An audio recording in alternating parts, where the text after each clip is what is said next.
आई भैया आज ए वीडियो के शुरुआत हम कुछ भोजपुरी गीत के माध्यम से करत हनी। रउआ सबके सामने कुछ भोजपुरी गीत लेके अपन ए YouTube चैनल के माध्यम से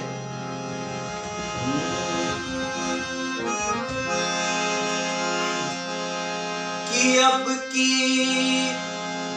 छोड़ के जाई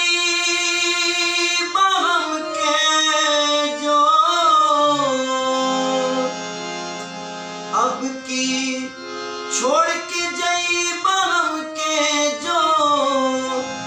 और बहरवाए बलम जी अब की छोड़ के जाई बहम के जो